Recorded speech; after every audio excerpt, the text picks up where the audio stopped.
एक समय की बात है, एक व्यापारी अपनी 3 बेटियों के साथ रहता था। व्यापारी को अपनी तीनों बेटियों से प्यार था। एक दिन उसे किसी काम से दूसरे देश जाना था। जाने से पहले व्यापारी ने अपनी तीनों बेटियों को अपने पास बुलाया और पूछा, मेरी प्यारी बच्चियों, कहो मैं परदेश से तुम तीनों के लिए क्या लाऊं? पहली बेटी ने सुंदर कपड़े और दूसरी बेटी ने गहने मंगवाए। तीसरी बेटी, जिसका नाम ब्यूटी था, उसने अपने पिता से कहा कि वो उसके लिए एक गुलाब का फूल ले आए। व्यापारी ने अपनी तीनों बेटियों से उनके उपहार लाने का वादा किया और अपने सफर पर निकल पड़ा। अपना काम खत्म करके व्यापारी जब अपने घर की ओर चला तो वो तूफान में फंस गया और रास्ते से भटक गया। बहुत कोशिशों के बाद भी वो अपने घर का रास्ता ना ढूंढ सका। तब तक तो अंधेरा भी हो चुका था। तभी अचानक उसकी नजर एक रोशनी पर पड़ी जो दूर एक महल से आ रही थी। व्यापारी ने सोचा शायद महल में उसे रात बिताने की जगह मिल जाए, इसलिए वो उस तरफ चल पड़ा। जब व्यापारी महल में पहुंचा तो महल में कोई भी नहीं था। उसने हर तरफ देखा लेकिन उसे महल में कोई नहीं मिला। आश्चर्य की बात थी कि खाने की मेज पर कई प्रकार के स्वादिष्ट व्यंजन रखे हुए थे, परंतु उन्हें खाने वाला कोई नहीं दिख रहा था।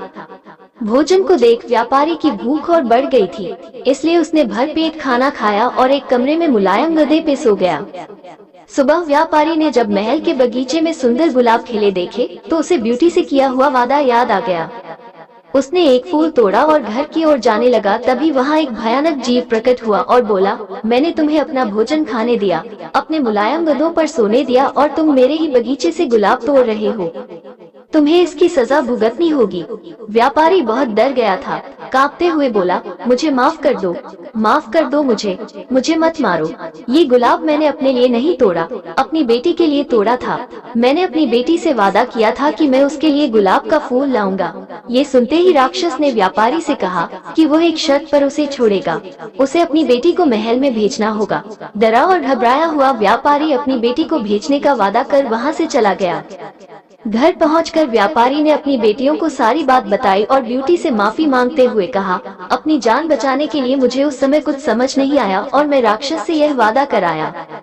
मुझे माफ कर दो ब्यूटी, अपने स्वार्थी पिता को माफ कर दो। ब्यूटी ने अपने पिता के गले लगते हुए तसल्ली दी, आप बिल्कुल परेशान ना हो पिताजी, मैं आपका किया हुआ वादा जरूर निभाऊंगी। ब्यूटी जब महल पहुंची तो बहुत घबराई हुई थी। राक्षस का भयानक चेहरा देखकर वो बहुत डर गई, लेकिन राक्षस ने उसका खुले दिल से स्वागत किया। राक्षस ने उसे रहने के लिए अपने महल का सबसे अच्छा कमरा दिया और जब ब्यूटी आग के सामने बैठकर कढ़ाई करती तब राक्षस उसके पास घंटों तक बैठा रहता और उसे निहारता रहता। धीरे धीरे दोनों को एक दूसरे का साथ अच्छा लगने लगा और वे अच्छे दोस्त बन गए। अब वो दोनों सारा दिन एक दूसरे से बातें करते और खुश रहते। राक्षस को ब्यूटी बहुत अच्छी लगती थी और वो उससे शादी करना चाहता था, लेकिन डरता था कि ब्यूटी एक राक्षस से कभी शादी नहीं करना चाहेगी। बड़ी हिम्मत जुटाकर एक दिन उसने ब्यूटी से अपने दिल की बात कहने का फैसला किया। जब वो ब्यूटी के पास पहुंचा तो देखा कि ब्यूटी अपने पिता को याद करके बहुत उदास है। उससे ब्यूटी की उदासी देखी नहीं गई और उसने ब्यूटी को एक जादुई शीशा दिया जिससे वो अपने पिता को देख सके। ब्यूटी बहुत खुश हुई, लेकिन जब उसने अपने पिता को देखा तो वो बहुत बीमार थे। ये देख ब्यूटी ने राक्षस से अपने पिता से मिलने की इच्छा जताई। राक्षस ने उसे पिता से मिलने की इजाजत दे दी और 7 दिन में वापस आने को कहा। ब्यूटी ने तय समय में आने का वादा किया और अपने घर चली गई। ब्यूटी को सामने देख व्यापारी खुश हो गया और जैसे जैसे उसे पता चला कि राक्षस देखने में भले ही क्रूर हो लेकिन वो दिल का बहुत ही नेक और दयालु है, व्यापारी की सेहत और सुधरती गई। परिवार से मिलने की खुशी में 7 दिन कब निकल गए ब्यूटी को पता ही नहीं चला। एक दिन ब्यूटी ने सपना देखा कि राक्षस की हालत बहुत खराब है और जल्दी ही मरने वाला है। अगले ही दिन वो महल वापस आ गई और उसने पाया कि राक्षस बगीचे में बेसुध पड़ा हुआ था जैसे वो मर चुका हो। ब्यूटी उसे देखते ही रो पड़ी, तुम मुझे छोड़कर मत जाओ, मैं तुमसे बहुत प्यार करती हूँ और तुमसे शादी करना चाहती हूँ। मैं अपनी सारी जिंदगी तुम्हारे साथ बिताना चाहती हूँ। जैसे ही ब्यूटी ने ये शब्द कहे, एक रोशनी ने राक्षस को ढक लिया और जब रोशनी गायब हुई तो भयानक और क्रूर दिखने वाला राक्षस एक खूबसूरत राजकुमार में बदल चुका था। राजकुमार ने बताया कि एक दुष्ट जादूगरनी ने उसे एक राक्षस बना दिया था और सच्चे प्यार से ही उस जादू को तोड़ा जा सकता था।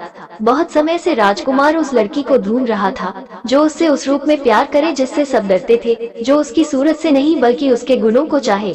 आखिरकार राजकुमार को उसका सच्चा प्यार मिल गया और वो बहुत खुश था। जल्द ही ब्यूटी और राजकुमार की शादी हो गई और वो अपनी गुलाबों सी खूबसूरत दुनिया में हंसी खुशी रहने लगे।